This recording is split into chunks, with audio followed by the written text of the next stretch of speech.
Good morning, everyone. Welcome to the welcome to the 2019 Innovators High Desert Water Summit. My name is Ethan Bunn. I attend University Prep, and I'll be serving as your MC tonight.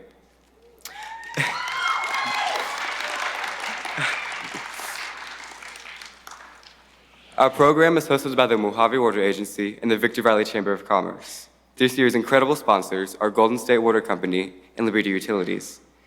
At this time, I would like to ask Jolene Johnson to come lead us in a short prayer and the Pledge of Allegiance. Please note that your participation is optional. Good morning, everyone. I'm going to lead us in a prayer and the Pledge of Allegiance before we get started this morning. Can I have you all stand with me, please? All right. Dear Heavenly Father, we thank you so much just for the opportunity we have to be here today for this great event. And we thank you for your gift of water. We know how important it is in each of our lives. Lord, I just ask a blessing over this program and over the speakers and over each person here. We also thank you, God, just for the sponsors, our generous sponsors who have helped make today possible. I pray that you would help each of us just to leave here with a greater appreciation of your gift of water and the desire, Lord, to do all we can to ensure that everyone has enough of it. In Jesus' name I pray, amen. Now, if you will please put your right hand over your heart and recite with me the Pledge of Allegiance. I pledge allegiance to the flag of the United States of America and to the republic for which it stands, one nation, under God, indivisible, with liberty and justice for all. Thank you.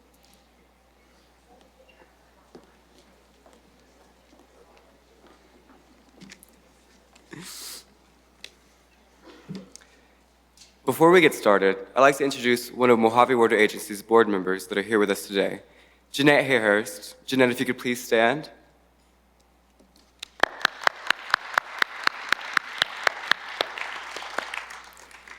I'd also like to introduce Carl Coleman, who is Mojave Water Agency's board president.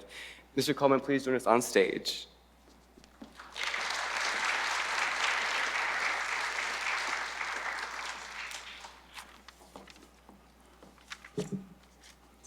Good morning. You know, at Mojave Water Agency, we're responsible for ensuring our region's water supply can meet our needs today and in the future. That's why we're here. You are the future of our region, and we want to give you a view of what your world might look like if you choose to take up the challenge and be a water superstar. Years ago, I entered the world of water as an engineer. I started with the Mojave Water Agency as its first general manager in 1964 and served there until 1973 when I opened my own engineering office in Apple Valley. And now I serve in a different capacity as president of the board, and I'm very proud of that. Water is an exciting and fulfilling career, and at the end of each day, you know that your work truly helps people. A former president said, "There's no better way to establish hope for the future than to enlighten young minds." I hope we do that today. Ask a lot of questions and enjoy yourself. Thank you very much.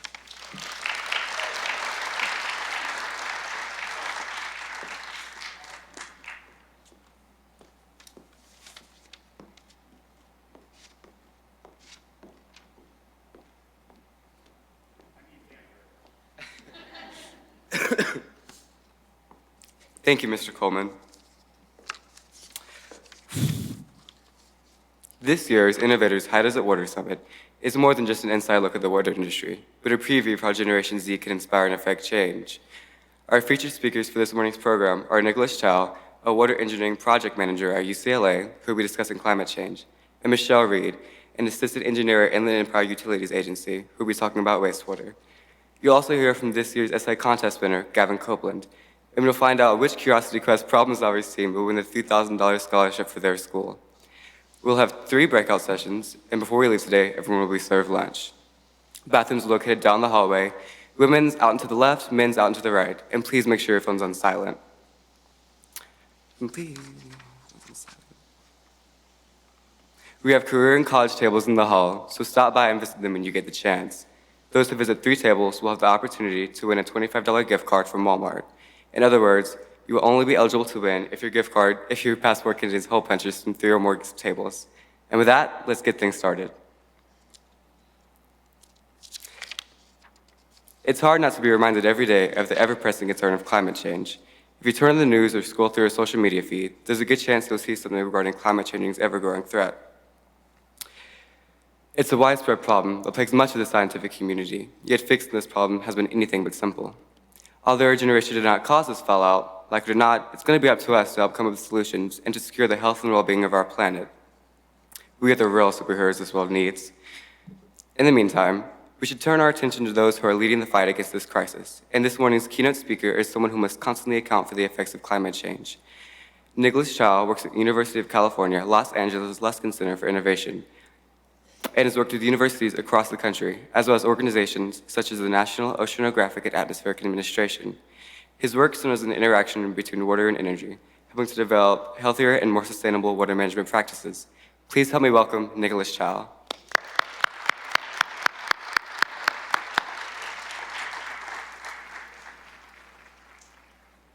Good morning, everyone. My name is Nicholas Chow, and I want to thank you guys for taking time to be with me here today. I really appreciate you taking the time. Also, I'd like for us to take a second, I hope you join me in thanking the Mojave Water Agency and thanking all the folks that helped make this happen. Please help me in a round of applause.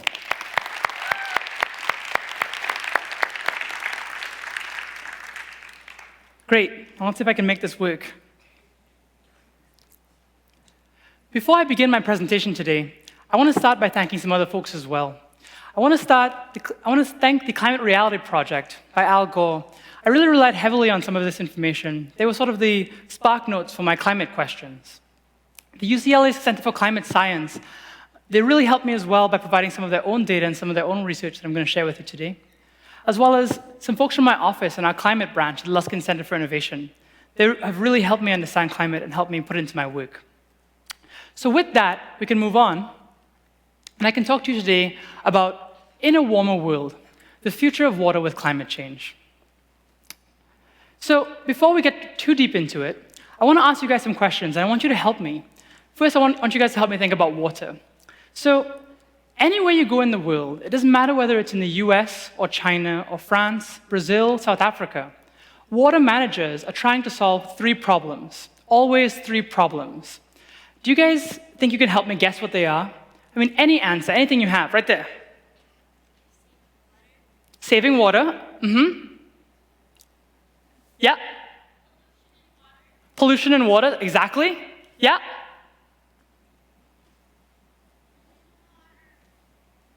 I can't hear you. Clean water. Clean water, thank you. That's a perfect one. Anybody else? Yeah, over here. People not having water, exactly. Yeah?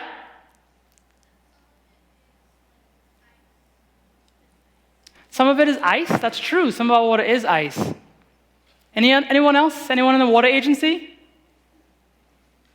No? Well, all these things are true, and they tend to fall into 3 categories.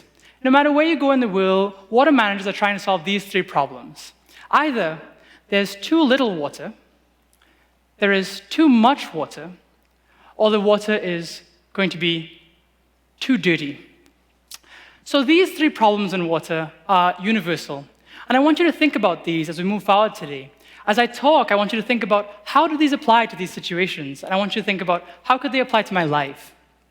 So before we get into too much of the water side, I want to zoom us back out, all the way back out, to look at this image. This is a really amazing image, and I look at it sometimes and it makes me marvel, because everything you know, everything you love, and your friends and your family lives here. It exists here in this finite space. And this image is titled the blue marble. Blue, presumably, because of the water in the ocean that we can see. But there's also water elsewhere in this image. There's water in the clouds. There's water in the ice caps. but there's also water in our atmosphere that we're looking through to see the ocean here. And maybe this is a better picture to show that. This is an image taken from the International Space Station, and it looks at the Earth. On the lower half of the image, the Earth is in shadow, and right across the middle of the image, you can see this blue band. And that blue band is our atmosphere. That blue band is where all that water vapor, that water exists in our lives. And this blue band is where we're seeing a lot of climate change taking place. We see the effects of climate change here. So before I move on too much, I want to ask you guys another question. I want you guys to help me answer again. What do you know about climate change?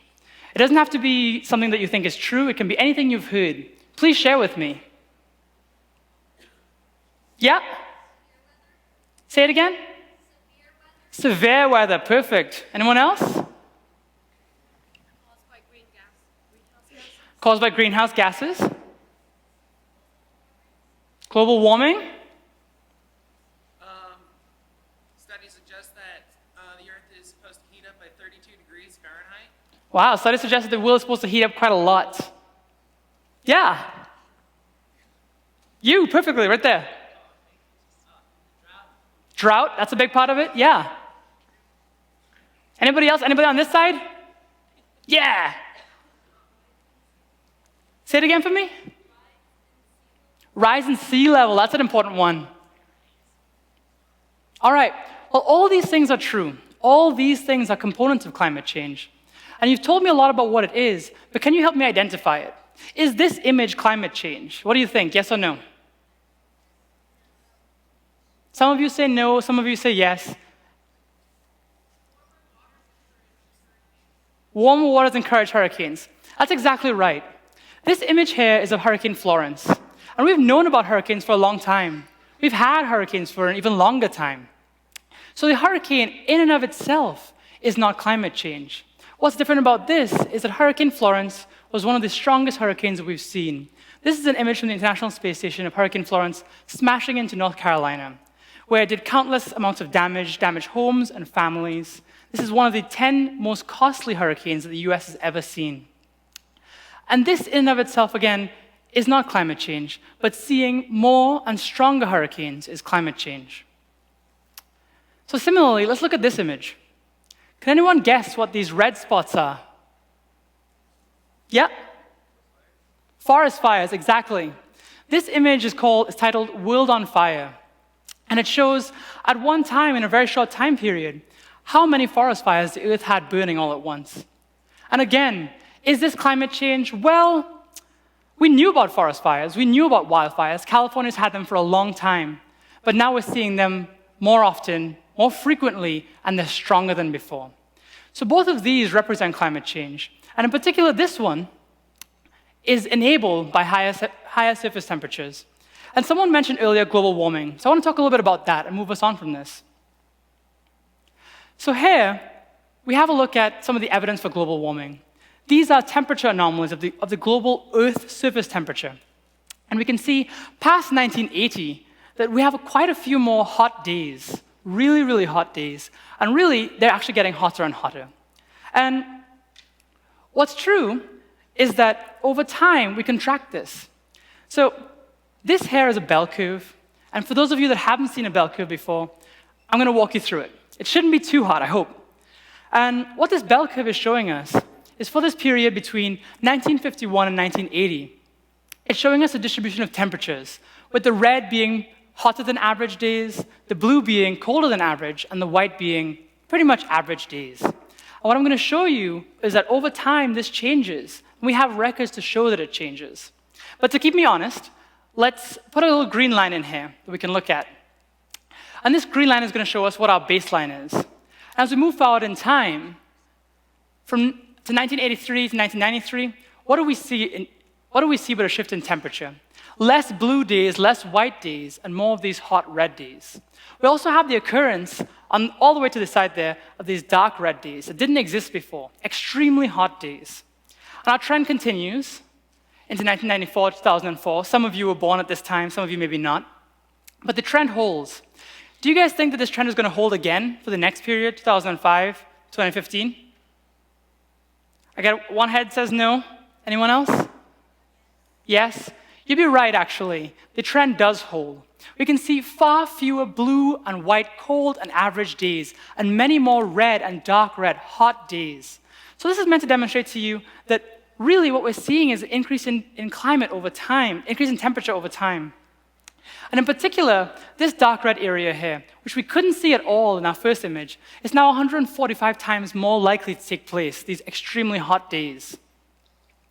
In fact, 17 of the 18 hottest years have occurred since 2001, and that number's increased recently.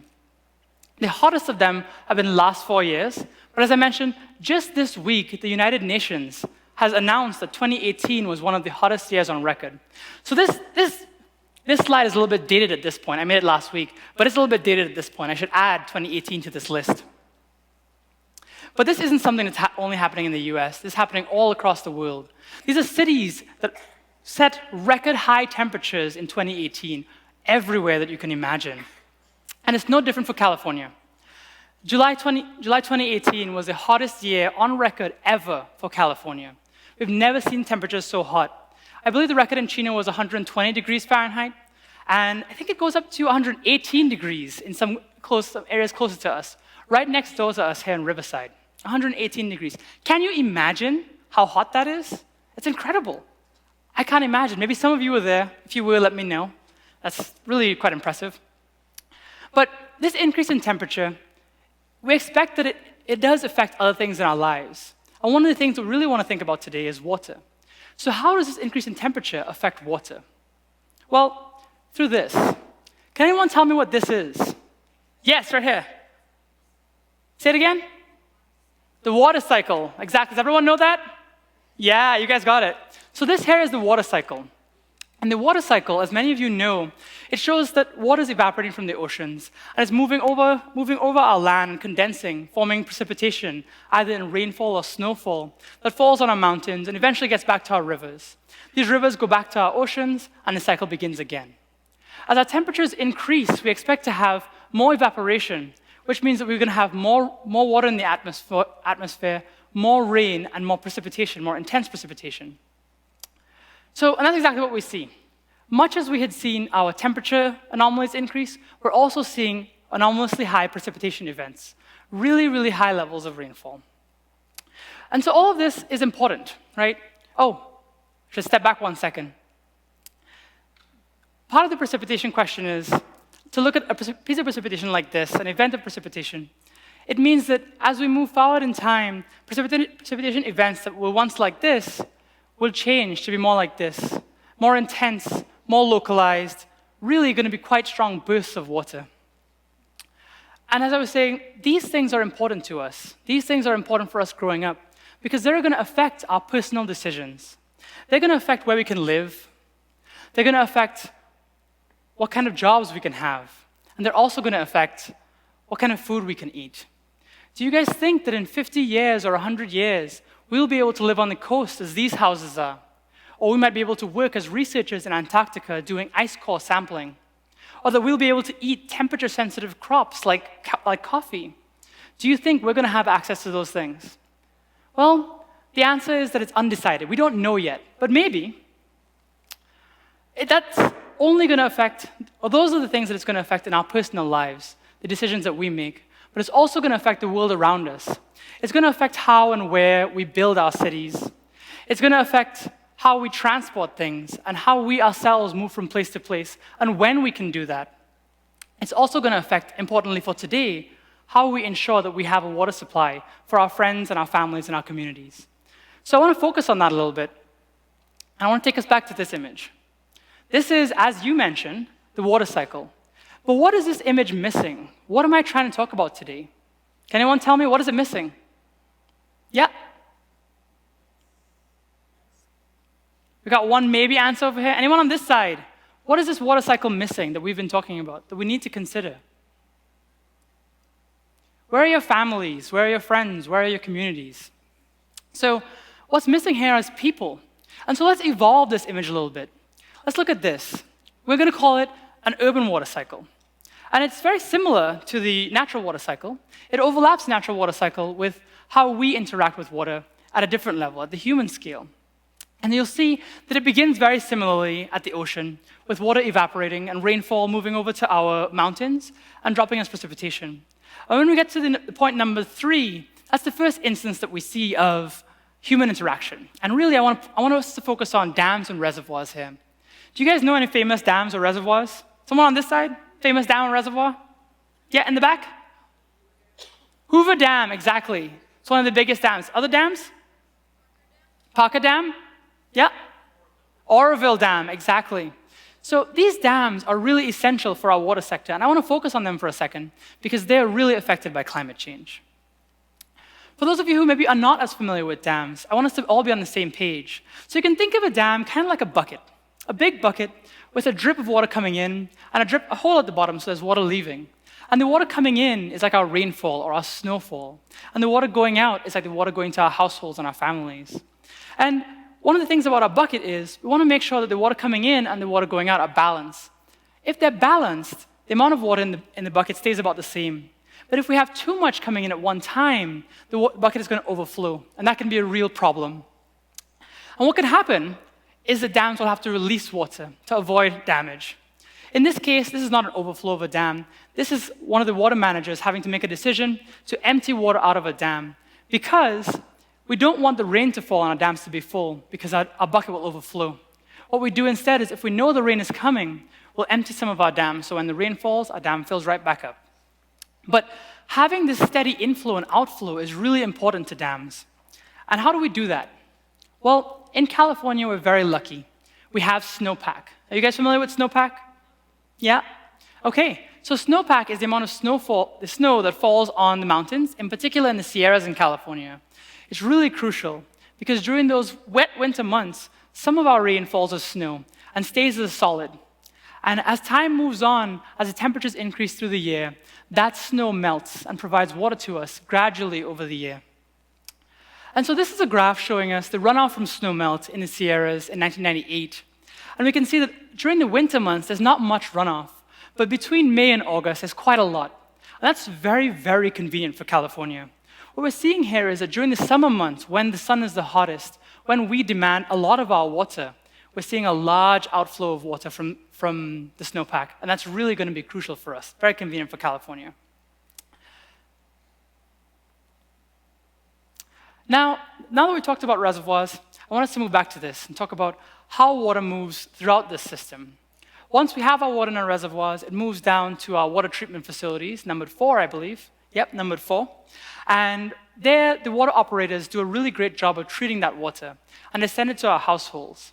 If you think about it, these operators, these water managers, they work all the time, 24 hours a day. Anytime you wake up and you want to brush your teeth, you want to wash your hands, you want to go to the bathroom, you turn the tap on and water has to be there for you. Not only is it there, but it's also clean. And that's a feat in and of itself that's very recent to the extent of humanity. And so once we've used that water, once we've made dinner and we've showered and we've gone to the bathroom, that water leaves in this red pipe and it goes back to our water treatment facilities. And they remove all the bad things, all the impurities, and they only allow the clean water to go back to the river. And that water goes back to the ocean, and our cycle begins again. So now you guys have an understanding of the effects of water and temperature, and now you also have an understanding of what the water cycle is like, the urban water cycle. So I want us to start thinking about how those things overlap. I want us to think together, and I want to bring us back to these 3 images. Too little water, too much water, and water that is too dirty. Because I want you to think about these as I talk about how climate change is going to affect this water system that we've just discussed. So let's get to it, the meat and potatoes. In a warmer world, we expect to have a lot of changes because of climate change. There we are. In a warmer world, we expect to have more of this. We expect there to be more droughts, longer periods between rainfalls, which is going to be quite difficult for some of us to handle, in particular if we don't use our reservoirs effectively. But what this reservoir is hiding, this image of a reservoir is hiding, is that we're not showing the human aspect here. What can be a water shortage can turn into something like this. This is Cape Town, South Africa in 2018. And Cape Town faced a very scary reality last year, where they had D-Day, or Day Zero, which is when they thought they were going to run out of water. They would not have enough water for people to drink, and people would have to leave the city because they couldn't survive. This image, although it's very far from us in California, it's possible that it could happen. We have a lot of things in place to prevent this from happening soon, but we need to prepare for it, and we need to think about it, especially as climate changes. In a warmer world, we also expect to see more of this. This is lightning. Scientists expect that in a warmer world, we're going to have more lightning strikes. And that by itself is not a problem. But with drier periods between our rainfalls, our forests are going to be drier and more susceptible to problems like this. And we've seen this across California. And you might think, well, this doesn't really affect our water system, especially if it's really far away from the towns, it's really out in the wilderness. It may not affect what we do with our water. And that's not quite right because of problems like this.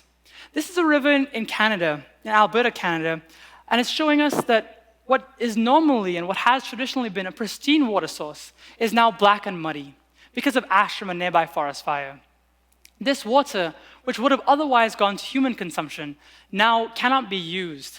And it can't be used because of the ash. This ash is really fine, it's finer than sand, and it's very difficult to remove. Even at our best water treatment plants, we can't take it out very effectively. A few years ago in Colorado, they had a really big fire burn, a really big wildfire, and ash fell into some of their water supplies. And instead of trying to take that water and clean it, the water agencies had to make a hard decision. They shut off their intakes. They wouldn't take in any water that was polluted with this ash because it would destroy their systems. And so instead, they had to rely on their reservoirs, their dams. So in a warmer world where we expect to see more lightning and more wildfires and more ash, it means that we're going to potentially have less opportunity to take water from nature and use it for ourselves. In a warmer world, we also expect to see things like this: heavier rainfall, more intermittent, but heavier, more intense precipitation. That's exactly what we expect to see, and it's going to be quite difficult for us to capture that water. If it's coming in bursts, if it's not coming as it has been in the past, over long periods of time, it's going to affect our reservoirs. Remember, we talked about how those reservoirs really benefit from having somewhat steady water inflows. But in addition to this, we also expect to have more of these. In a warmer world, this intense rainfall is going to increase the chance of flooding. And flooding is really quite dangerous, not because many people die from drowning in floods, but because of how floods interact with the human water system. Does anyone know why floods are considered the deadliest catastrophic disaster?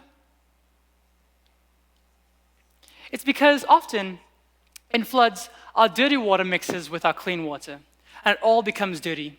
And it can affect a really, really wide population of people, and they can get really sick. And so in a warmer world, we expect to see more flooding and more intense illness in places that see this kind of flooding. This is happening already across the world, and we see a lot of countries struggling with this. In a warmer world, in particular for California, we expect to see less snowfall. This is a picture of the Sierras in California, where, again, California gets a lot of its water. And if we get less snow, what does that mean for our water? What does that mean for the water that we drink? Well, the UCLA Center for Climate Science has done a lot of research on this, and they're really interested. And I'm going to share some of the research with you today. It's going to be a little bit interesting, and I'm going to help orient you, because it's going to look a little bit strange. Here we are. This is the strange piece. This is California. It's a map of California, but it's tilted on its side. So it looks a little bit strange. Our north is over to the right side, and we can see that Nevada is up on top. Yep. So this area in gray is the Sierras, and that's where the Center for Climate Science has done a lot of research and looked at how, at the end of the century, is temperature, how is climate change going to affect our snow? And what they found out is that in quite a few areas, it's going to increase temperature a lot, by, in some areas, up to 10 degrees Fahrenheit. That is a tremendous amount, considering that our snow is going to melt pretty quickly.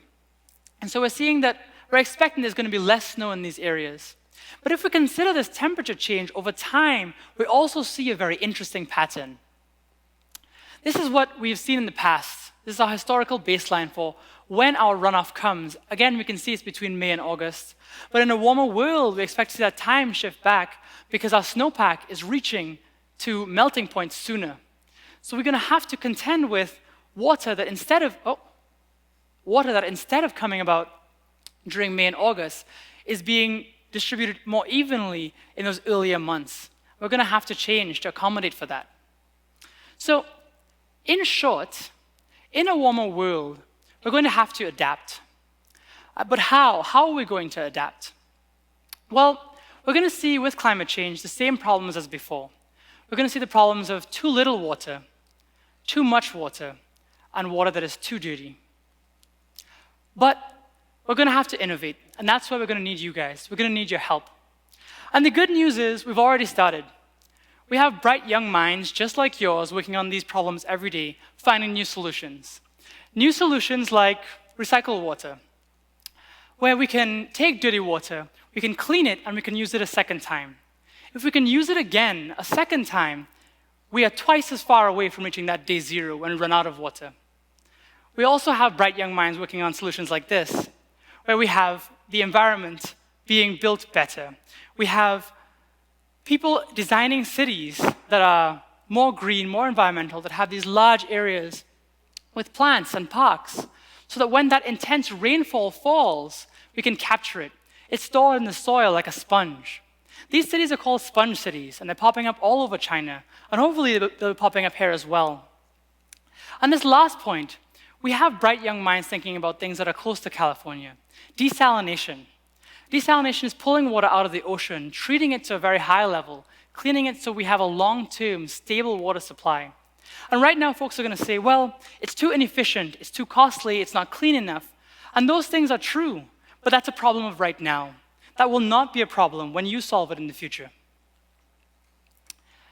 So, all of those were early adaptations, and there promise to be many more adaptations, which maybe you'll see. Maybe you'll be the ones to face water challenges. Maybe you'll be the ones to find new solutions.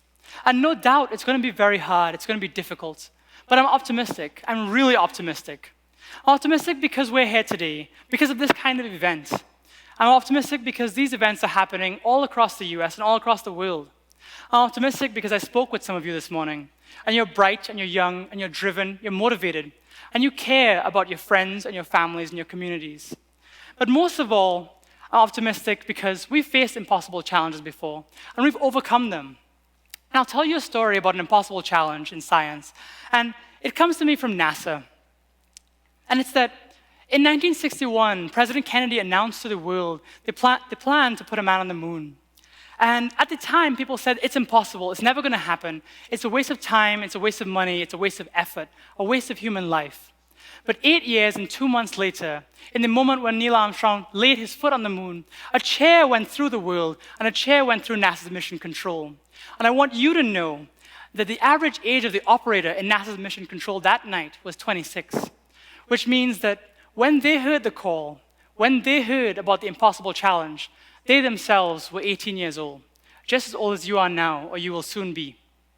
So I want to leave you with this, and it's the idea that you're never too young to take on an impossible challenge, and that in the water sector, there will be many impossible challenges to do, and we'll need your help. We will really need your help, because you know what? In the future, in this warmer world we've been talking about, it's not just a place we're going, it's a place that we need you to innovate for. Thank you guys very much for your time.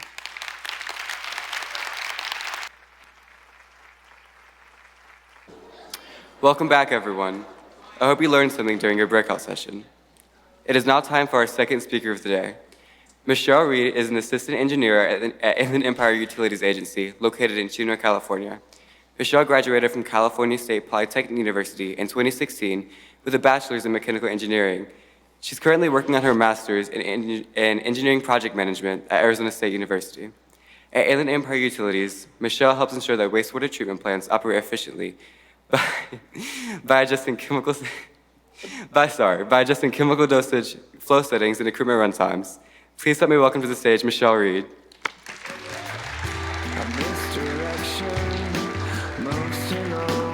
All right, just test to make sure everybody can hear me. Good morning. Everyone have a good breakout session? Awesome. All right. So today, Nicholas introduced a little bit about the climate and especially with water treatment. Today, I will talk a little bit about water treatment, but mostly about wastewater and where we're heading and where the industry's heading and how Generation Z could help with that. So I work at the Inland Empire Utilities Agency as an assistant engineer.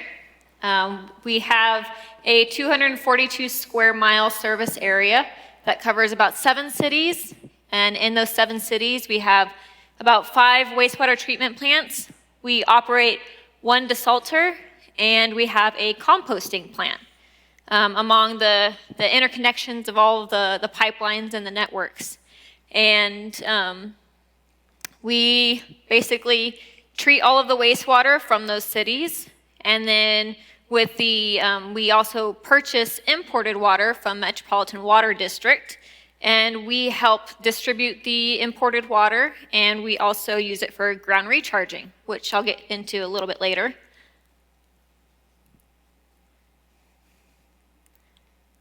All right, sorry, it's a little picky. So wastewater, you flush your toilets, take showers, do dishes, all of that needs to go somewhere, and it goes into the pipes. Those pipes connect into larger pipes, which are pipes that we maintain and operate, and they eventually make it to one of our wastewater treatment facilities, where the water is treated, and then it goes either as recycled water or into a local creek. I'll talk about the actual process of wastewater. I do have some samples up here to show you guys, which I'm excited about. You could kind of see it firsthand. We also do industrial wastewater treatment, which is from industrial businesses, and we take the toxic waste, such as fuel and oils and even biochemical hazards, and we transport those toxic wastes to LA County Sanitation District or Orange County Sanitation District for further treatment. We unfortunately don't have the facilities to do that kind of treatment, so we send it off. We also operate and maintain the Chino Basin desalter. The desalter has 19 wells that pumps out groundwater and sends it into the treatment facility. Once the water is treated to the correct standards and compliance, we send it out for drinking water to our cities in our service area. Recycled water, I know Nicholas touched on it just a little bit earlier, so I'll get into it a little more depth a little bit later. But basically, recycled water is the water that is processed, and it is from our wastewater treatment plants. And it is used for irrigation purposes, for example, on golf courses and at schools. It's used to water the grounds. You might recognize the purple sign up there. Obviously, please do not drink the recycled water.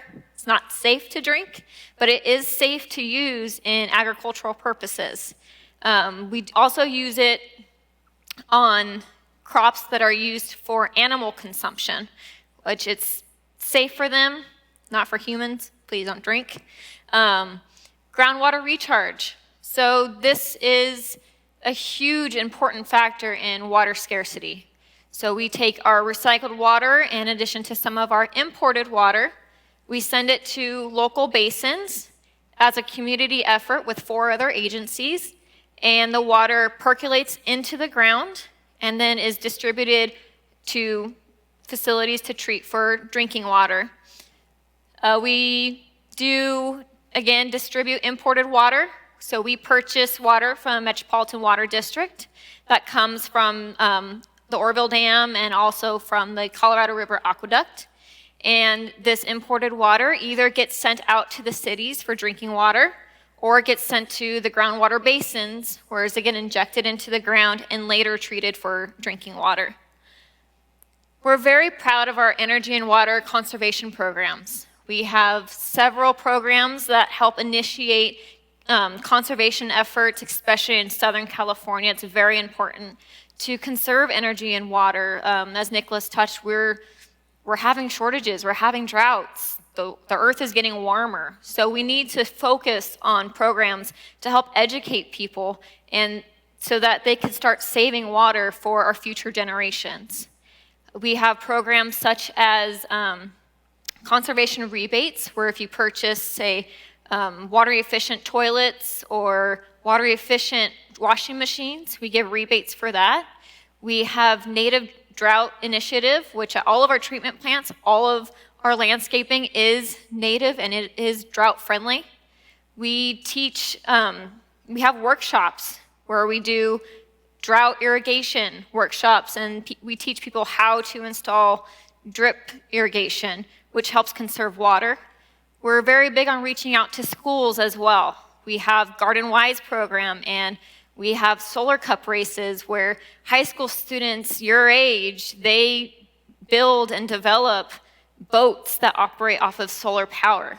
And solar is going to be very big in energy conservation, as it already is. Another thing we're proud of is our biosolids. So all of the solids that are removed from our wastewater treatment plant, they actually get sent to a composting facility where they're actually mixed with recycled greens from local gardens and local agricultural fields. And we create a fertilizer, which actually is reused again. So a majority of our solids are recycled. They're not being sent to landfills, which is very important. And of course, green energy. As you could see, our solar fields. Backing up a minute, the top picture is of our compost facility. So you could see the amount of fertilizer that we are able to share with the community. And again, the bottom is our solar panels that we use to run a majority of our treatment plants. Okay, what is wastewater treatment? So again, you take showers, you do the dishes, you use washing machines to wash all of your clothes. That all gets transported into our treatment facilities. As it enters, it goes through the first treatment with preliminary. In the preliminary treatment, we use mechanical means to remove all of the large objects, large solids. This is what the water looks like. It's hard to tell from back there, I'm sure, but there's a lot of solids in it, and this is basically influent wastewater. And the mechanical means removes large debris, and it also removes heavy grit. By grit, I mean corn, sand, gravel, things that'll damage the process further along.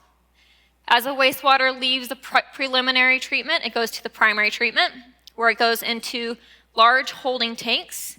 The solids then either settle to the bottom, or they rise and float to the top. And the solids are removed and sent to our solids treatment facilities. The water then moves on to the secondary process. Secondary process is probably the most complex part of the process. It's a lot of fun to work with. As you can see, this is our secondary process right here. There's 2 steps.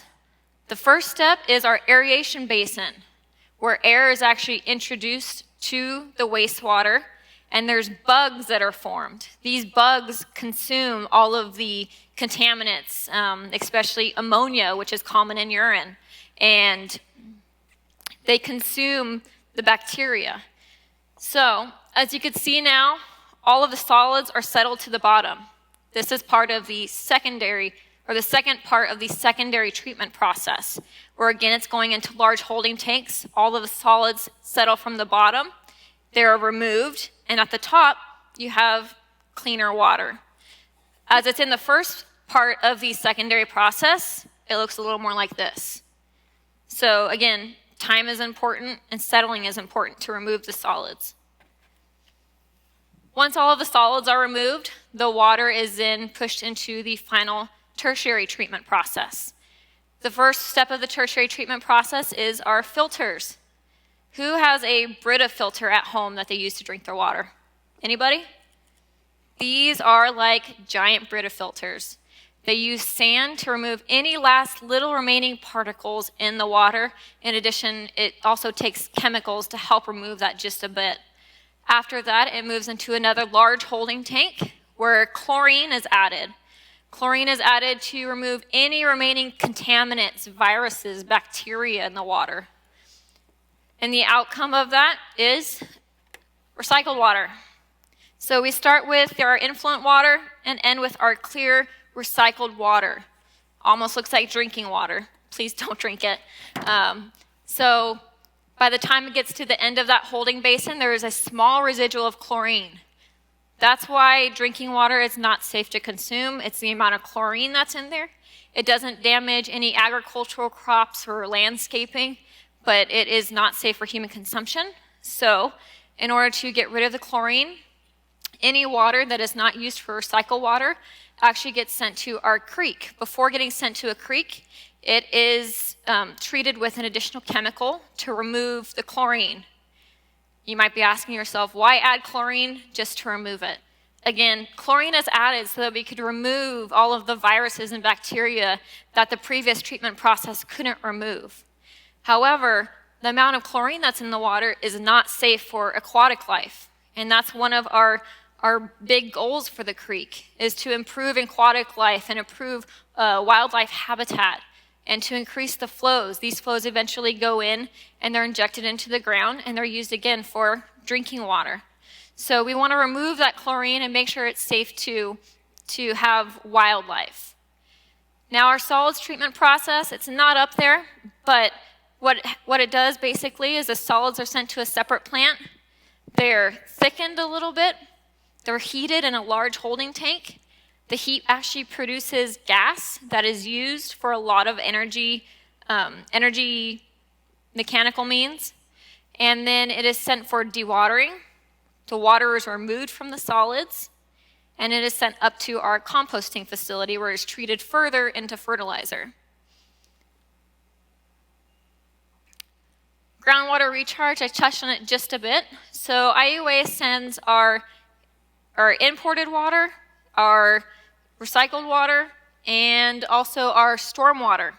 It's a community effort between 4 different agencies, and the water is sent into these large holding basins. You might see one as you drive down the 15. We have a large one on the right-hand side, right before you get into Rancho Cucamonga. And the water percolates through the ground. After a certain amount of time in the ground, it is actually then removed through the wells, treated, and sent out for drinking water. This is a huge effort in Southern California and a huge source for Southern California drinking water. Without the groundwater recharge, we'd have a huge water scarcity issue. Switching gears just a little bit and just for a minute, we have our basic water treatment process. As you can see in the picture, it starts out with a coagulation and flocculation. Sounds like a foreign language probably, but what it does is basically you add chemicals to the water. The chemicals allow for large particles to form, which are called floc. They then settle out through the sedimentation process and are removed. And as you can see on the right-hand side, you're left with clear water, similar to how the solids settled in this center container. After that, it's moved through filtration, another giant Brita filter, until it's moved on to disinfection, where chlorine is added to disinfect the water, remove any contaminants, bacteria, viruses, and then it is sent out and distributed for drinking water. You're probably asking yourself, you just told me not to drink chlorinated water. Well, the chlorine that is used in drinking water is at a low enough dose, it is safe for humans to consume. So if you smell a little bit of chlorine in your drinking water from your tap, completely normal. Kind of a funny story. So I lived in DC for a couple of years for school. And when I got out there, I turned on the faucet for the very first time and just wave of chlorine hit me. And it's because I'm used to such low residuals out here for chlorine. I called the maintenance guys and I said, there's something wrong with my water. There's way too much chlorine in this. And this was before I was introduced to the wastewater treatment field. He comes up and he's like, I do not smell anything. So as you go from different cities to different cities, the chlorine is going to change. I promise it is at a low enough residual to consume. Green energy. So you may see our giant windmill in the center top picture up there as you drive down the 15. Past the 210, look to your left, kind of by the Fontana Speedway, and you'll see our giant windmill. So the windmill basically uses the wind to produce electricity. It helps power our treatment plant that is located at. A second option is solar panels. 4 out of our 5 facilities have solar panels on them. These solar panels help generate a majority of electricity that is used on at our water treatment plants. And the nice thing about solar is once you get it installed, it's free. it uses the sun. And we're in Southern California. We have sun pretty much year-round, with the exception of last week that we had all of those rains. But when we do have those times, we have something that we just installed. It's our Tesla batteries. We're actually the first utilities agency in America to install these batteries. We're very excited about them. They've been working tremendously for us. And what they do is, as our solar generates power, it is transferred to these batteries that hold it for times when we need more electricity, or say when we have those rolling blackouts, or when Edison issues those notices that saying, please reduce your electricity consumption during this time. We have our batteries for that, and they've helped shave our peak demands as well. Something that's a little more innovative too is our fuel cell. So our fuel cell basically consumes the gas produced in our solids treatment plant, and it helps generate electricity. Something to touch on, and that's the future, and that's something that your generation is really going to be a part of, is direct potable reuse. So right now, again, our water is injected into the ground. The ground is used as a filter, where it's later pumped out from wells and treated for drinking water. That takes a lot of time. That water has to sit in the ground for a very long time in order to be safe to consume. So what we're doing is we're skipping the ground and actually developing a brand new treatment process, the advanced water treatment process, that'll treat the water in a much shorter amount of time. Cities in Texas already do this. So it takes the wastewater, treats it further, treats it one more time, and it's actually distributed back into drinking water. So what are some future challenges that we have? Future challenges for you guys, Generation Z, what you're going to be dealing with. We have food waste that's being sent out to landfills. The food waste decomposes, and it creates a toxic greenhouse gas. The gas is destroying our environment.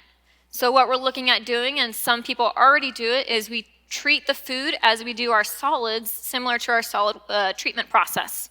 And we produce the gas that is then harnessed for electricity in things such as the fuel cell. Another issue is the water energy nexus. We mentioned Hoover Dam earlier, and Hoover Dam creates a lot of energy. So it takes water to create energy, but we also need that energy to produce water. Energy and water are two things that we are short on, especially in Southern California. So our next generation is going to need to develop ways to hopefully break that connection or produce things such as green energy to help treat the process or treat the water without consuming more energy. Bottom picture, UCLA. They had a recent pipe break. These pipes are over 100 years old. So our future generations are going to need to start replacing these pipes before millions of dollars occur. Another issue is recycling biosolids. So the solids that are removed from our wastewater treatment process, they are actually used and sent to our compost for fertilizer. Not every treatment agency does that. We're one of the few that does the composting into fertilizer. So that's going to be an area that needs to be expanded in your generation to reduce the amount of landfills that are filling up. Water supply. We have Oroville Lake and the Colorado River Aqueduct. What happens when one of these two sources go away? Natural disaster, climate change. California's water supply, especially in Southern California, is going to be cut off.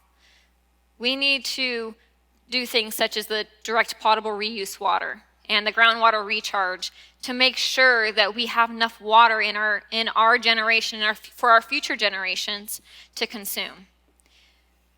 Use of methane gas. So the gas that is developed from the biosolids, it's usable gas. It could be used to harness electricity to combat that water energy nexus that I talked about earlier. Retirement rate. This is where you guys come in. IUA is having a massive retirement wave. Over 40% of our staff is going to retire in the next 5 years. We don't have enough people to fill those gaps. We need you guys. We need you to Learn as much as you can about the water industry. Get interested. It's our survival. We need water. We need energy. And with that, we have a ton of career opportunities. You might be thinking, water's not my thing. I don't want to become an engineer. That's fine. You don't have to be an engineer.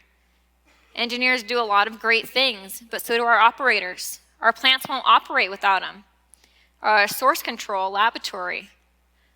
So what does engineering do? If you're interested in engineering, we do problem solving, we design, we look into the next 10 years and figure out how we're going to combat scarcity. Great degrees, recommendations.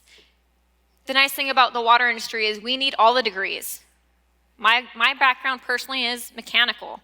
Never thought I'd get into wastewater, but it's incredibly useful. Environmental, chemistry, electrical, you're exposed to all of these different backgrounds. Operations and maintenance, if you're more hands-on, this is for you. You could be in the plants. You could be operating computer systems, software.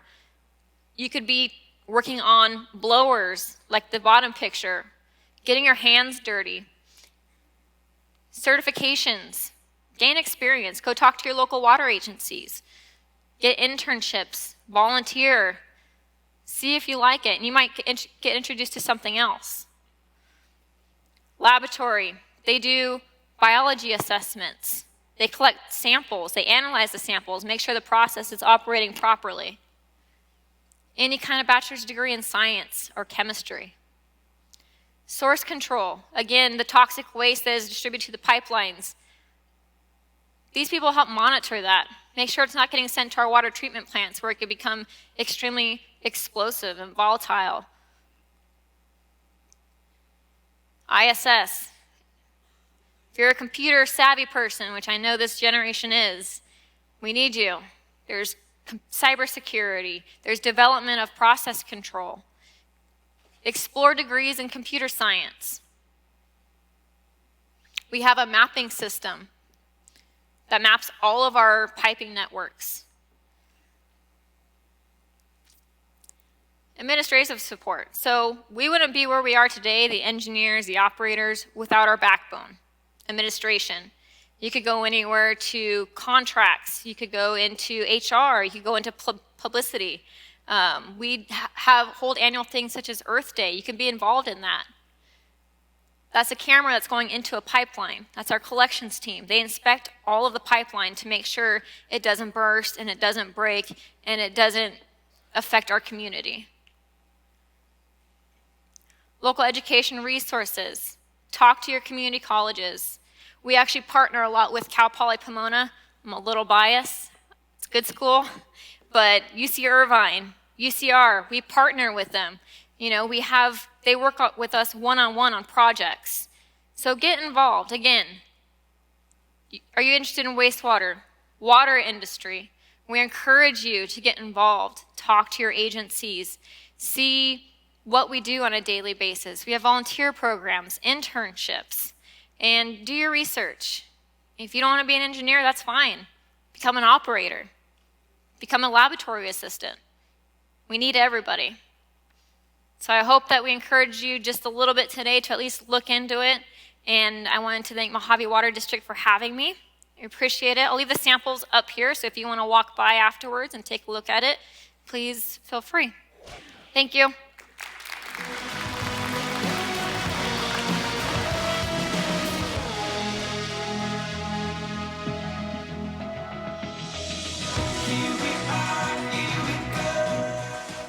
Thank you, Michelle.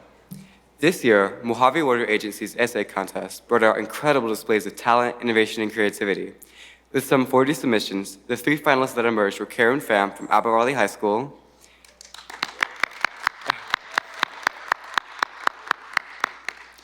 Gisette Weston from Sultana High School,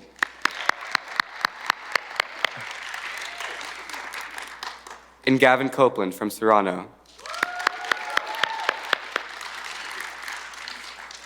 If you would, please turn your attention to the screens where we'll meet our finalists.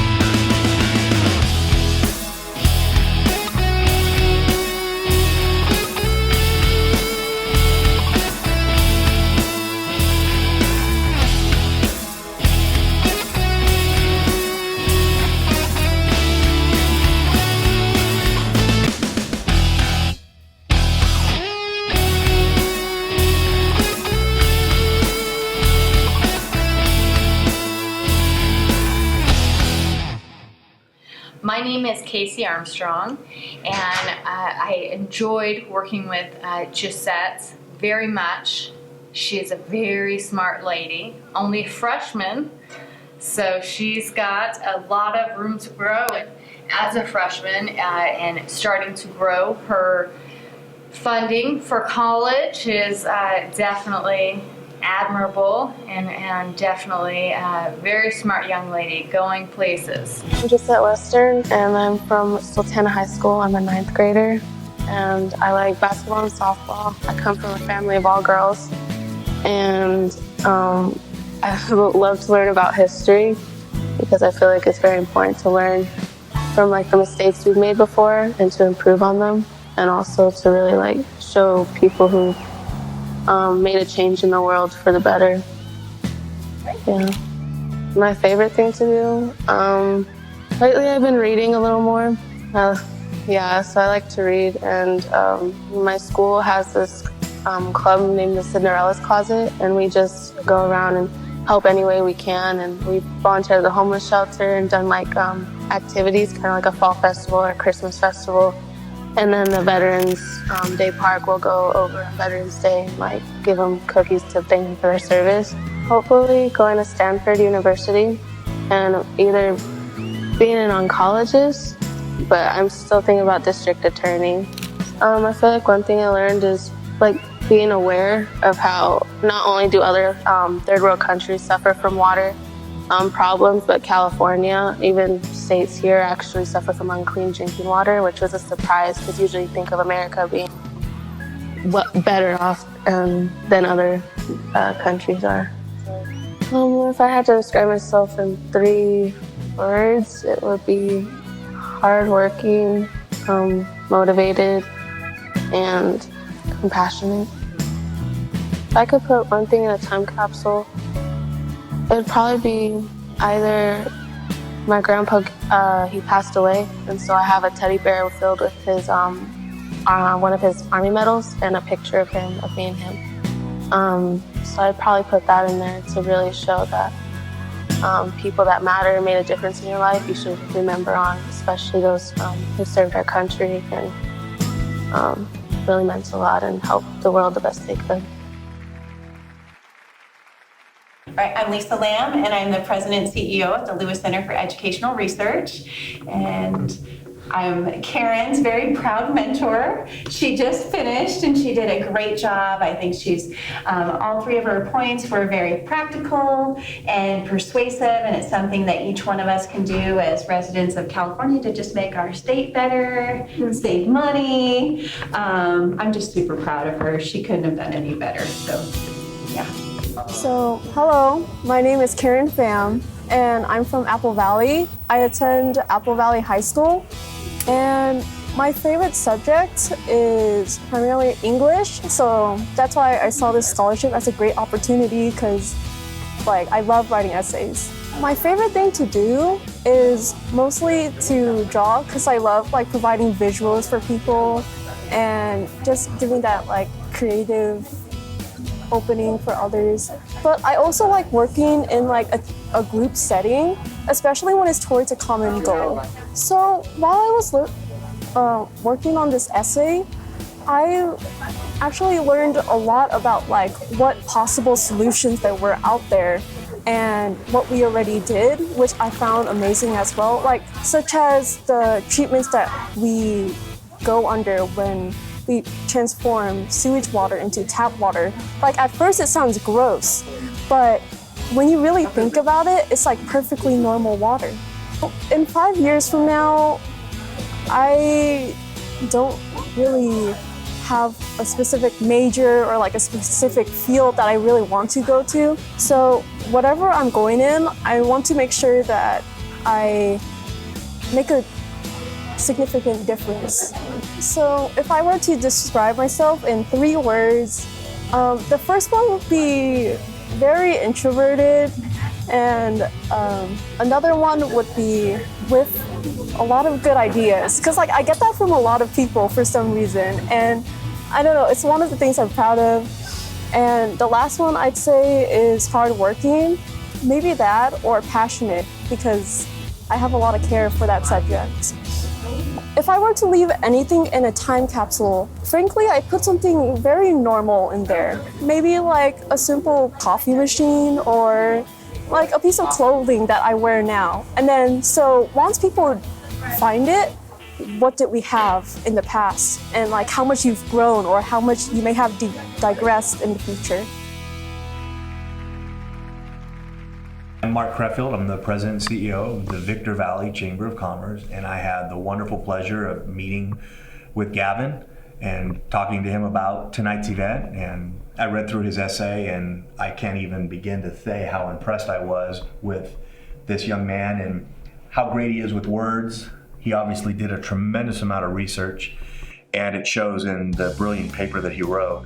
Hi, my name is Gavin Copeland. 17 years old. I'm a senior at Serrano High School, and I have an interest in geology as a career. In my spare time, I like to read, play my guitar. I like to work down here in the shop, and I like to hang out with my little brother. I've got to say, in 5 years, I see myself working in college, studying hard, working hard, making acquaintances, going places, that kind of thing. 3 words I would use to describe myself would be ambitious, determined, and supportive. Well, one big thing I really learned about water was about fracking and the kind of impact it has on the environment. I've heard that if you're not careful with fracking, it can definitely lead to poisoned groundwater supplies. Another big thing I learned about water is the correlation between population density and where the water is. I noticed that a lot of water goes to Los Angeles County, which is where a lot of people live. And one more big thing I really learned about water when I was writing my essay was with regard to how we can reuse water. Because I think it's great if we can take what we use and try to, clean it up and use it again. If I had to put one thing in a time capsule, I would probably end up putting, honestly, I'd probably end up putting my guitar if it was a big enough time capsule, because that's one thing I really have a passion for. It really is one of the loves of my life.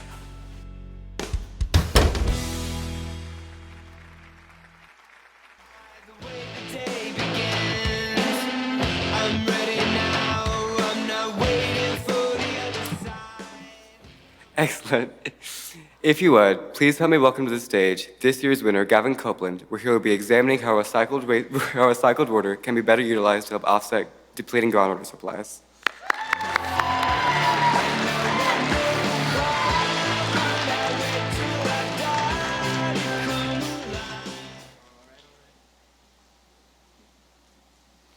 Hello. Alrighty. So, hello. My name is Gavin. I'm 17 years old, senior at Serrano, and I wanted to tell you a little bit about one of my ideas on how California can actually adjust to future droughts, and how we can even maybe turn back some of the effects of how we've used our water. So let's start with some numbers. Okay, so in a report, according to the United States Geological Survey, we used roughly 32.2 million acre-feet of water. Now, if you want to envision an acre-foot, just imagine, say, a football field filled up to like 9 inches, right? That's a lot of water. So out of that 32.2 million acre-feet, you're looking at 28.7 of it being fresh water, and you're looking at 21.3 of it being used for irrigation and agriculture. So that makes sense, given that, California is one of the biggest agricultural producers in the world. You're looking at being the leading producers of, onions, artichokes, plums, pistachios, almonds, in the US, if not the world. Now, continuing on, you're also looking at a lot of Now, as it turns out, a lot of the water that we use actually comes from from groundwater. So basically, this is all water stored underground. Awesome, right? So according to the Pacific Institute, you're looking at about 40% of all water used is groundwater, and you're looking at 90% of it going to irrigation. So obviously, once again, makes sense. Leading producers in irrigation. So I think that if we, honestly, when you really look at it, when you look at how much fresh water we use for irrigation, it's kind of messed up, huh? Because that's good, clean water, after treatment, of course, that we could be using for drinking. And considering that we are a pretty darn big state, it kind of makes sense that we should really be using more recycled water like Michelle talked about. So let's keep talking. How can we approach this, right? What you're honestly looking at is, you're looking at 16.5 million acre feet per year of water being used for domestic purposes, and yet we don't really see a lot of it going back to the environment. Now, Michelle did talk about using the water that we treat to recharge the groundwater supply, which is exactly the kind of stuff we need and more. And furthermore, let's talk a little bit about the water treatment process. Like she said, dirty water goes in, clean water comes out, it's scrubbed up, you get rid of heavy solids, pollutants, particles, nitrates, nitrites, ammonia, nasty stuff. You end up with clean, usable water you could be using for fodder crops or irrigation. Obviously not for drinking. Please don't, that's not healthy. So let's keep looking, right? So out of now 21.3 million acre feet of water used for irrigation, only 324 million acre feet of it was recycled water, or 0.324. That's a fraction of a percent. That's not a lot. We're talking about we're talking at 0.0657%, fraction of a percent. Now that doesn't make sense. Big state, little recycled water. It does not make sense to me. So what I think we could do is we could use more recycled water where we can. We could take recycled water from domestic and industrial usage, and we could use it for irrigation, agriculture. We can use it for land. We can use it for fodder crops, like I said. So I actually, all right, please. Okay. So I actually took a trip to a water treatment plant out in Barstow, and I actually got to see the process up close. Now, here's the big process in general. Water goes in, goes to primary settling tanks, gets rid of your big solids, nasty stuff. Then it goes to secondary settling tanks, which gets rid of your floating particles, suspended particles. Then you have your tertiary processes, which unfortunately I did not get to see, but that's all right because it's very much like an actual stream with regard to how it actually filters out heavy solids and dangerous chemicals. Now everything left over from that actually goes off to sewage treatment plants where it can be treated into compost or used for landfill or whatever, right? So here you have where all the nasty stuff actually goes in. No, it is not as clean as that. That's one that they're not using. It's kind of a one-off kind of process. So, all your nasty, unfiltered stuff goes in, and everything that goes through there, where it's actually scrubbed out, goes to these primary settling tanks, which are like big old bads that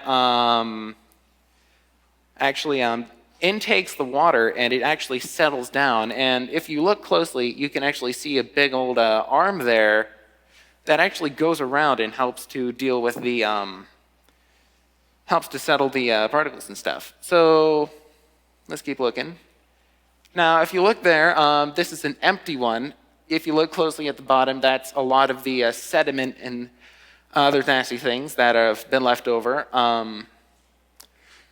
And then it goes to secondary aeration tanks. That specific one right there is an anoxic aeration tank. That means that no oxygen is being used to settle the particles and air it out.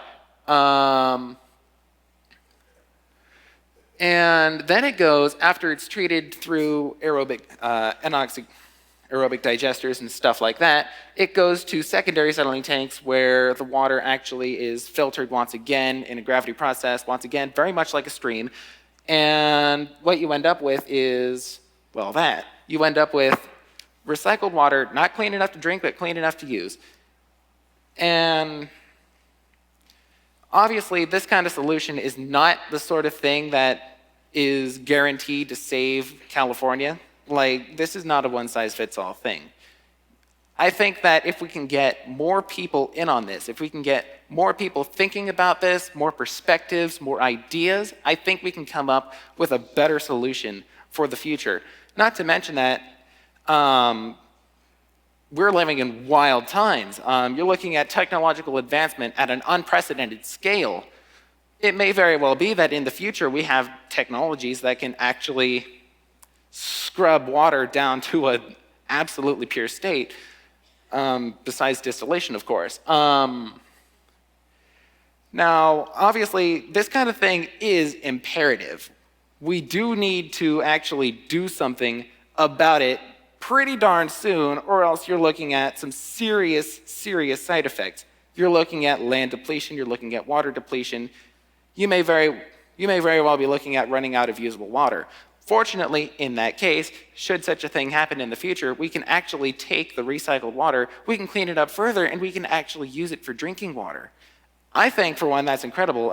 It involves a process called reverse osmosis, where the water is actually forced through a membrane that actually lets the water go on through, but actually keeps out all the other nasty stuff, so that you just end up with pure water.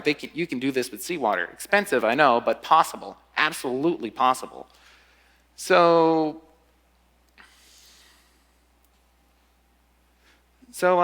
here's shoot. So I guess to conclude this all and wrap it all up, I'd like to thank my family for supporting me through this. I'd like to thank my English teacher at Serrano, Ms. Connor, for actually bringing this to my attention. I'd like to thank Gesem Porgasemi and Cody Tompkins for letting me tour the Barstow wastewater treatment plant and letting me take pictures. That's really awesome of them. Thank you.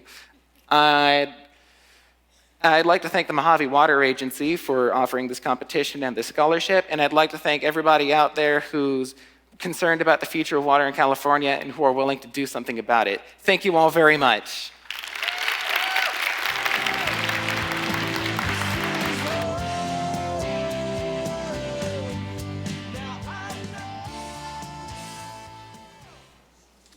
Thank you, Gavin.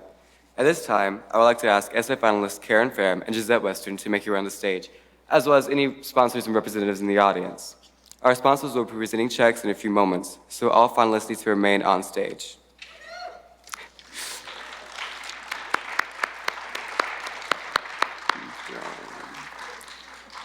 Family members, teachers, and principals of the finalists may also join us on stage for a few photos afterwards.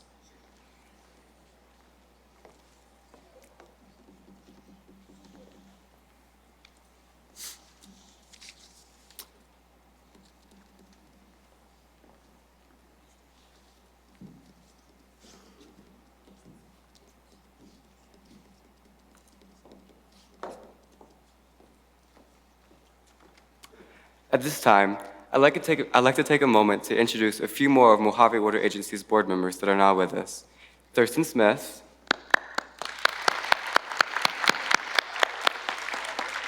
and Richard Hall. Here with us today, we also have Christopher Porter from Congressman Paul Cook's office, Chris Nunez, representing Assemblyman Jay Obernolte, Christian Gunzer from 1st District Supervisor Robert Levingett's office. We also have Norma Armenta from Liberty Utilities. and Perry Dahlstrom from Golden State Water.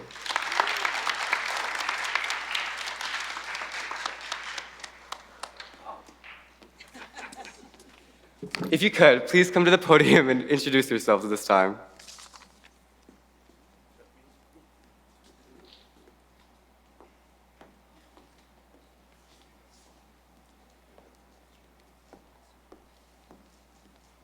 Okay, my name is Carl Coleman, president of the Mojave Water Agency, and I see I've got something here that am I supposed to give this to Gavin at this time? Sure, yes. Gavin.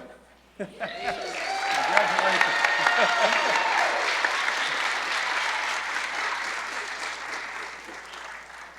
It's all yours. And Gavin, we also have some certificates for you, so each one of these.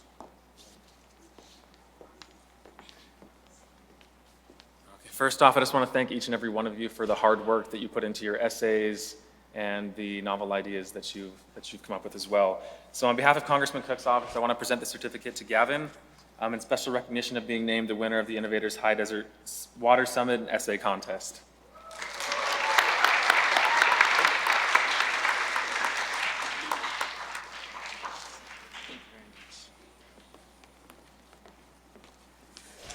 Good morning, ladies and gentlemen. No. You guys, the wheels of tides are changing here. The future is happening right now. I said, good morning, get excited. These guys are gonna take us into the future so that we have clean drinking water, we have reusable energy happening, and we've got a bright future to look forward to. I wanna thank all of the participants on behalf of our State Assemblyman, Mr. Jay Obernolte, for participating in today's activities, the essay contest. Congratulations, especially to our 3 finalists, and then of course to Mr. Gavin Copeland on his great accomplishment. Congratulations to these 3, and best wishes to all of you.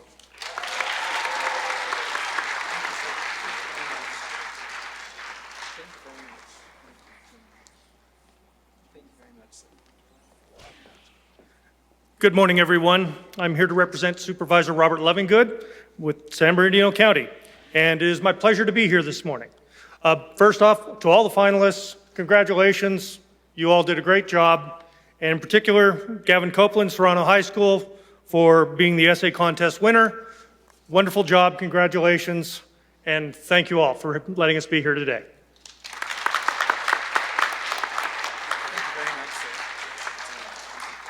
Hello, everyone. My name is Norma Armenta, and I am here representing Liberty Utilities. I am the Water Conservation Coordinator, and I'm so excited to see the youth having so much interest to do the right thing. And I'm also here to present the check to Karen Pham. Congratulations.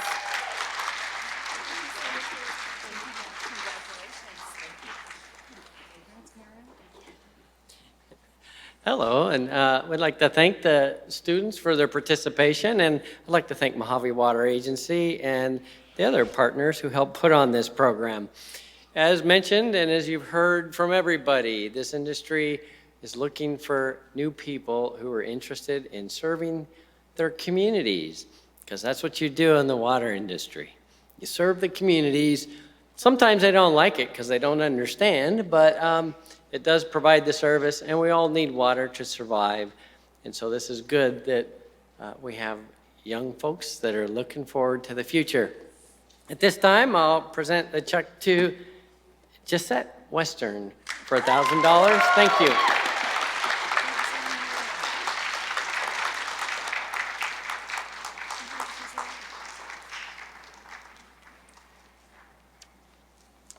Finalists, please stay on stage for a few photos. For everyone else, it's time to head to Point Discovery for the second breakout session of the day.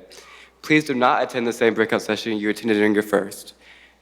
After your breakout session, we'll be meeting back here. Nope, we'll be taking a break. Feel free to visit college and career tables during this break. Make sure to return your passports with your name and hole punches in the box at the entrance of the auditorium. Thank you.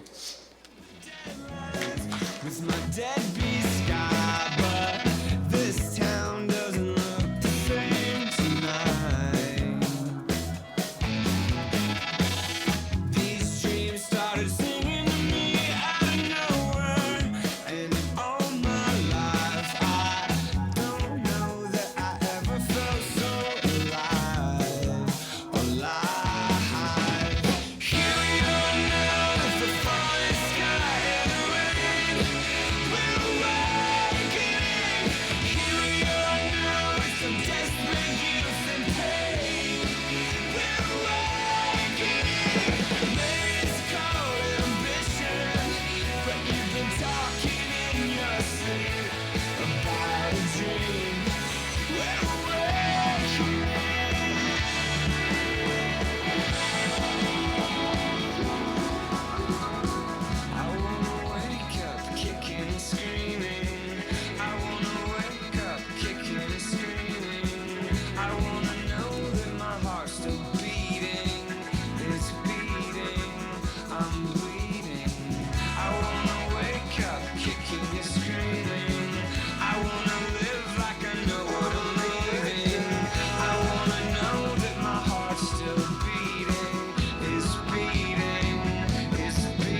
Welcome back, everyone. Before I move into the Problem Solvers contest, I know many of you visited the career tables and submitted your card for a chance to win a $25 gift card. It's now time to select those winners.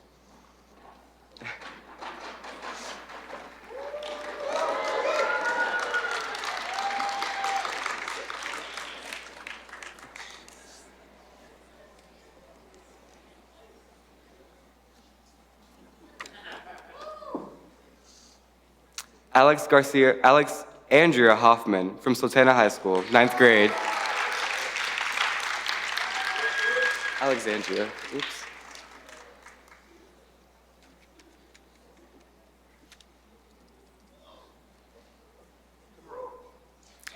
Jeremiah Williams from BJHS, 8th grade.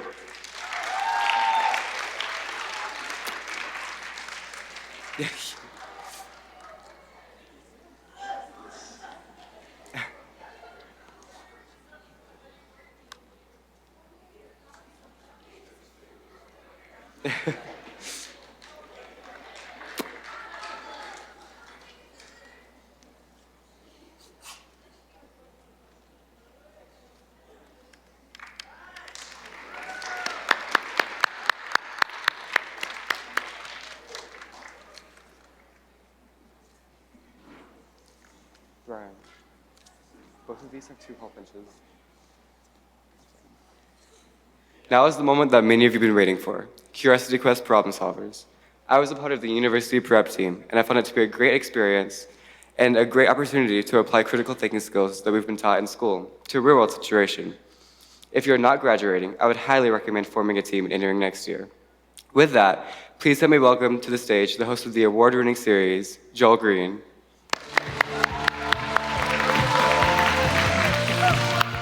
Woo! How are you guys doing? Okay, be honest with me before I get into giving awards and talk about Problem Solver. Honestly, how many guys are hungry? Ah! I know where your hot button is.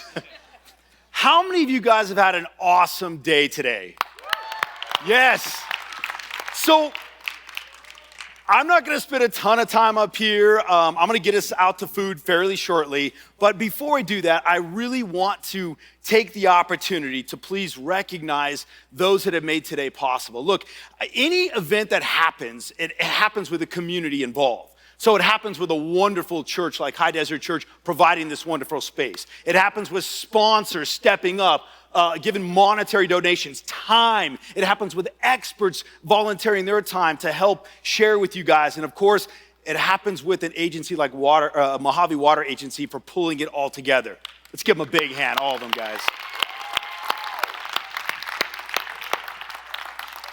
And since you guys are the focus, you guys are the ones that are in the spotlight, I'm here to share with you, as somebody who's been in the spotlight for almost 2 decades, it takes a team behind me. And look, it takes a support. It takes a group pushing me out front and really encouraging me. And so what I want you guys to do right now is I want you to give a big round of applause to your teachers, administrators, and the parents that have propelled you into the spotlight, guys.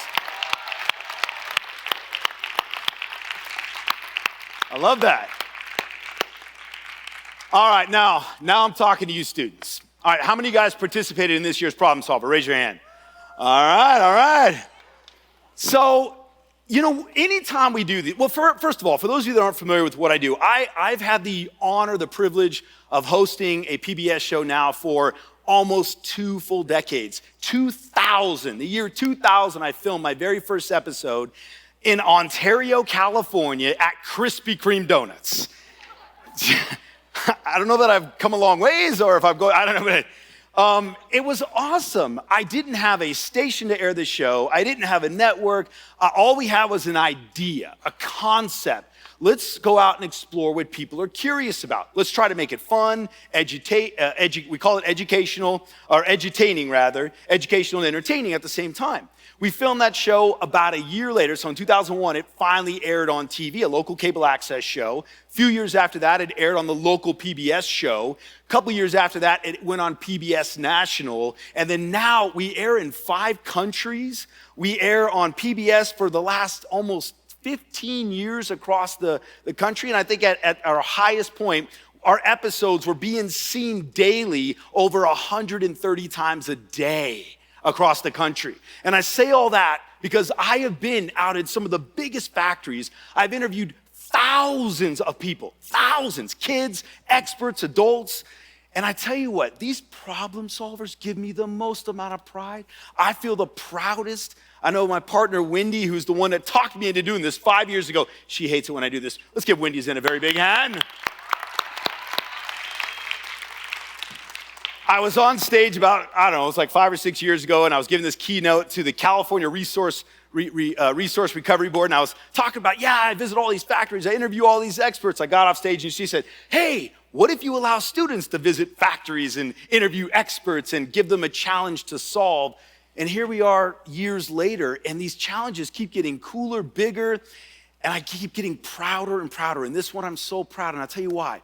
Because when we rolled out this challenge, you heard the keynote. You heard the people talk about what you're faced with. You heard what's happening, what you guys, the future, is now responsible for helping to cure and to figure out.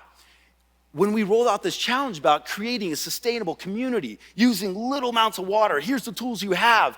I had butterflies in my stomach thinking, we may be pushing the limits to what you guys can actually solve. And then the problem solvers started happening. Then you started asking the questions. Then you started working with your team. You started talking to experts, interviewing people, going online, uncovering stuff. Then you presented your solutions to a panel of experts who live in this industry every day. They think about this every day. You guys were there. You presented. And those panel members were like, wow. Outside, when you guys all left, they're like, I can't believe what these students are saying. I can't believe what they're suggesting. And they were asking you guys, how did you come up with that? What made you think about that? And so those butterflies that I was feeling early on was just me putting a wall up, thinking it wasn't possible. When the truth of it is you've been told this before, I know, and I'm gonna tell it to you again. Nothing is impossible if you believe it and if you work hard enough. The only thing that's impossible is a limitation you put in your own mind. You guys are the future. You've been hearing this today. Without you, who knows where we'll be? So as long as you don't have any limiting factors in your mind, our future's good. Our future's safe. I feel filled with hope and possibility of what you guys are able to accomplish. And I am so proud to have been able to witness that, watching all the filming and all the spots we gathered and seeing how you guys were reacting and I was just blown away going, oh my gosh, nothing is impossible if these students have it in their mind that they can do anything. They can do anything. So for that, I want to congratulate you guys because you've now just joined the CQ family. Shows I filmed 15 years ago still air on TV today. Problem solvers that we filmed 5 years ago still all air on TV today. This episode that you're about to watch is 3 minutes long. It's going to go into PBS rotation. Your teachers will be given notification once we get the air dates. You'll be given the notification, but you've now become part of the CQ family. And that is, you've now become a blueprint to show others what is possible. It's educational, it's entertaining, and you've now become part of this blueprint. So for that, I applaud you. Give yourselves a big hand. Let's go ahead and roll the video.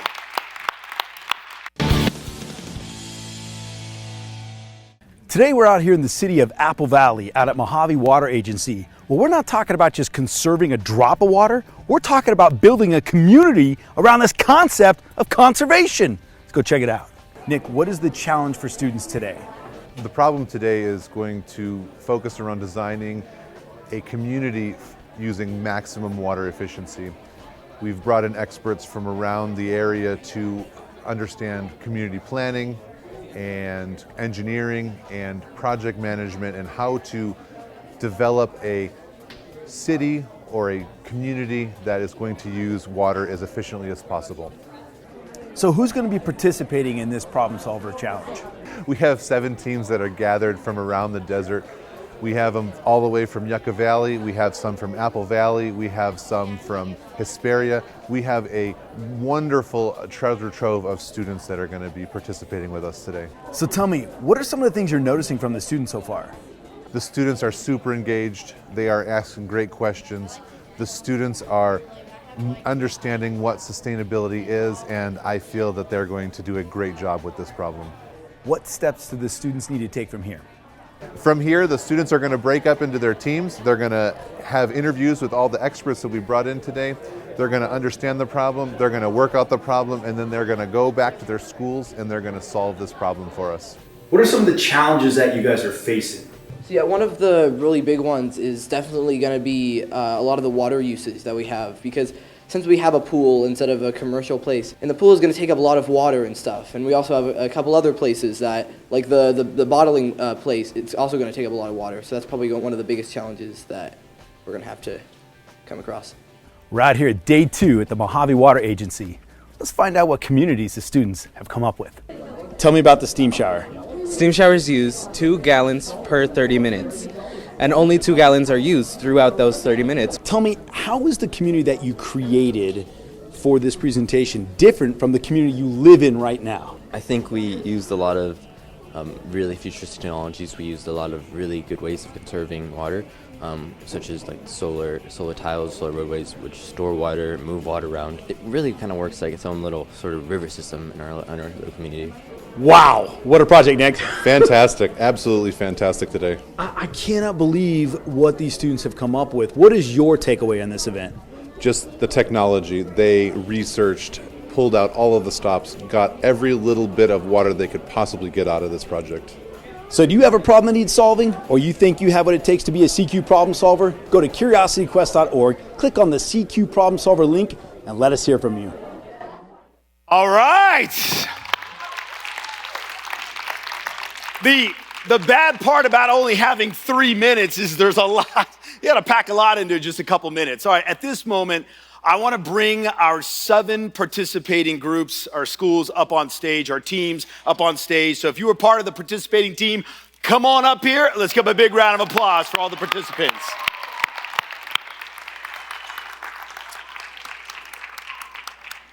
All right.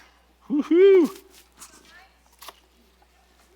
This is awesome. So I don't know if you guys realize this, but as you come up on stage, I have to say the obligatory, nobody is a loser. Everyone's a winner. And in fact, to prove that, we have gift cards for every single one of these students that is coming to stage. Gift cards in my hand. All right, so if you guys could get in your teams, so let's get in our team. We have more part of the stage. You guys can kind of fill out there we go. All right. Anybody have any guesses of which team's going to win? I'm sorry. All I heard is I'm hungry. That's all I heard. Sorry. That's all I heard. All right. All right. Wow. Can you guys see everyone on here? This is a big stage. This is awesome. All right, guys, are you ready? Who thinks they won? You guys hear that? I got it. Okay, we need 1 minute. I wasn't prepared to do a dance number. Oh my gosh. All right. So this is awesome. Is this hot? Can I use this? Okay, cool. Yeah, grab this here. Check. All right, cool. All right, so who do we have on this side of the stage right here? Rusty. The team. La Contenta. La Contenta? Okay. And where's the next team? Go ahead. Silverado High School. Okay, you guys this is when you give it to me. Yeah. All right. Nova Davis. By the way, this is what we call stalling, guys, all right? All right. Victor Valley High School. All right. Oak Hills High School. What, you guys bring the high school? What? All right. So where's the next? All right. Lewis Center. Same. University Prep.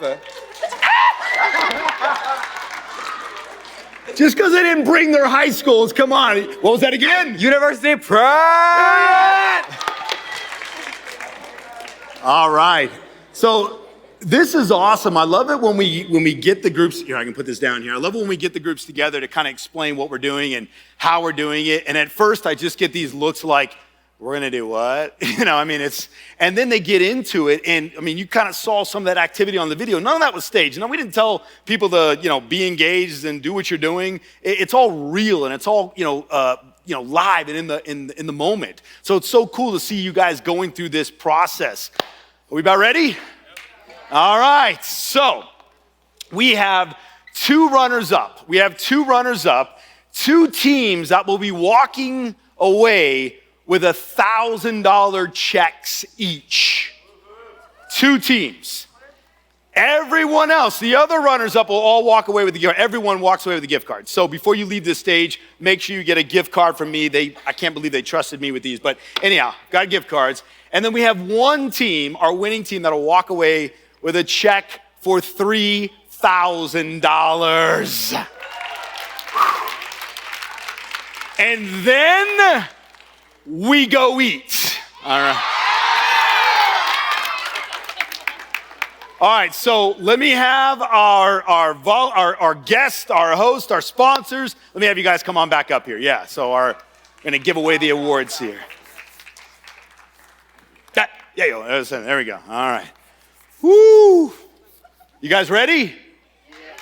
So seriously, who thinks they won? Be honest. Who thinks they won? Really? Okay, all right. I'm not feeling the confidence on stage here. He said they don't want to be cocky. All right, that's good. All right, are we ready? We're ready. So, two runners up. This is in no specific order. Not, third place, second place, both second place. Our first runner up is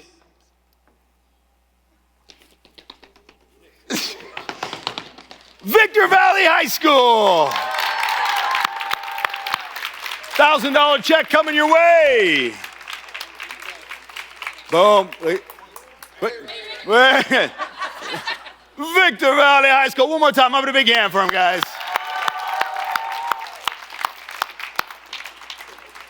Dang, I love those big checks. I love them. All right, our next runner-up, $1,000 check. Wow, you guys are like you. Oh, wow, all right. We're in church, so there you go, all right. Academy of Academics Excellence. Raise your hand. Woo! Hey, E. I gave you the full name.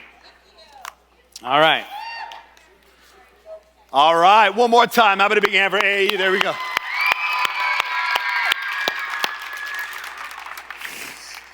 This is awesome. And the winner is, how about a drum roll from the audience there?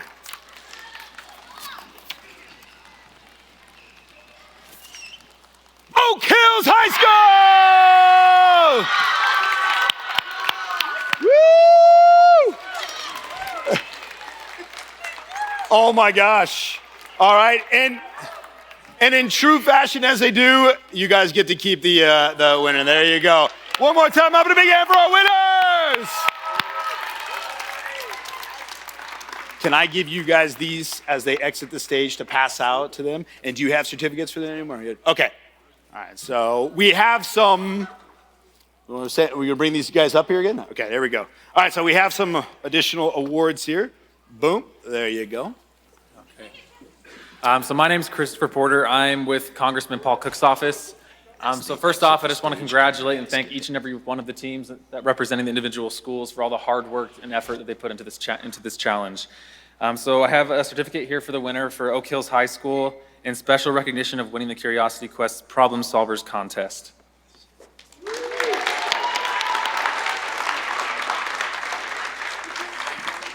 Once again, it really truly is my great pleasure to be here on behalf of our state assemblyman.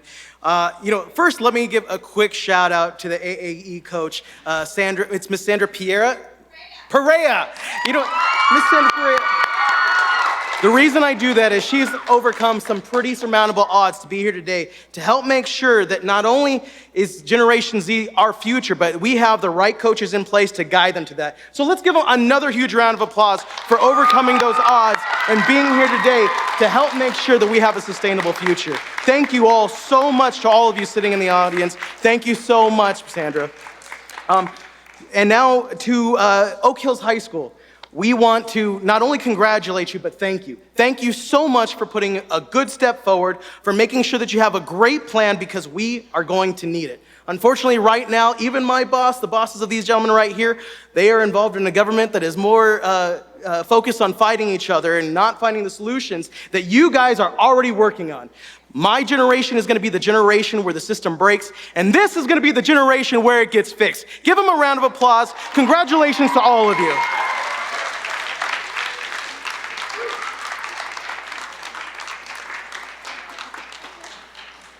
Good afternoon. My name is Christian Guntert. I'm here representing Supervisor Robert Levingood in San Bernardino County. And first of all, I'd like to thank all the sponsors and everyone who put this event on, the people who students who participated in the teams, and all of the high schools participating. Great job. Secondly, I just want to thank everyone with Oak Hills High School and congratulate them on their excellent work, as well as the runners-up. You guys are the future. There's no question. So thank you for all you're going to do and all you've done so far. Thank you very much.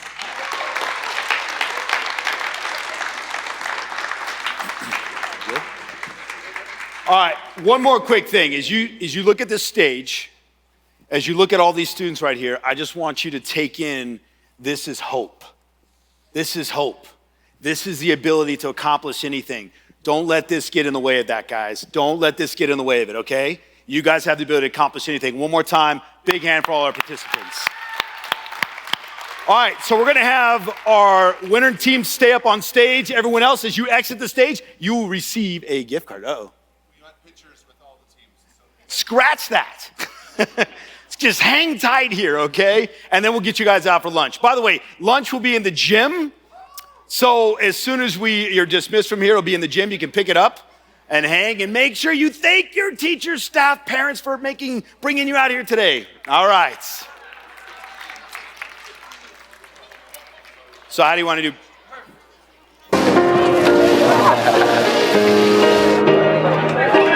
Stand by.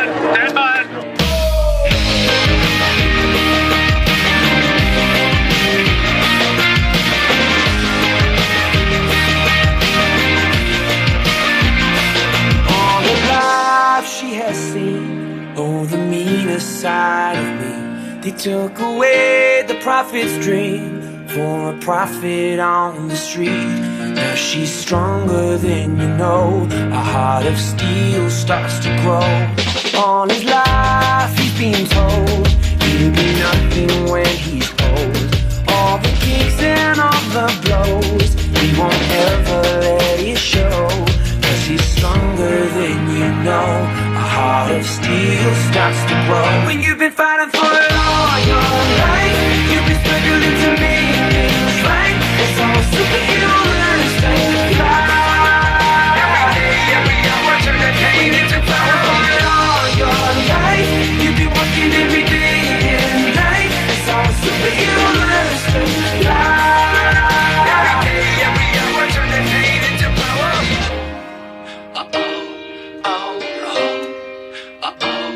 All the hurt, all the lies, all the tears that they cry.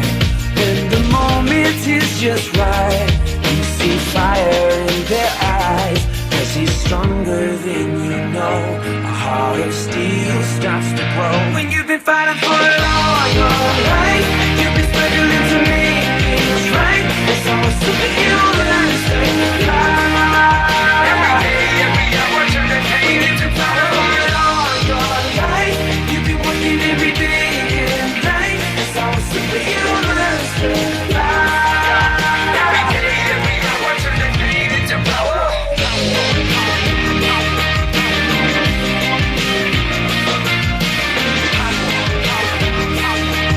Every day, every hour, turn the pain into power.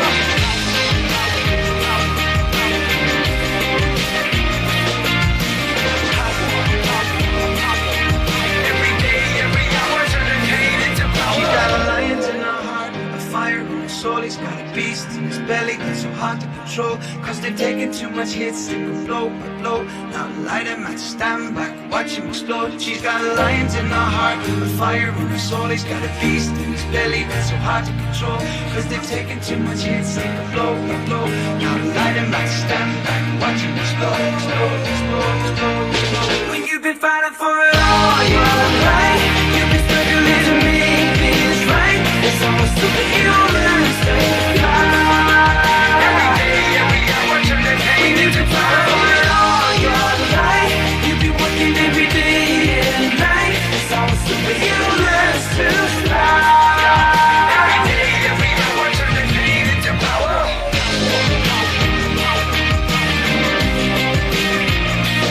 Oh yeah. Every day, every hour, turn the pain into power.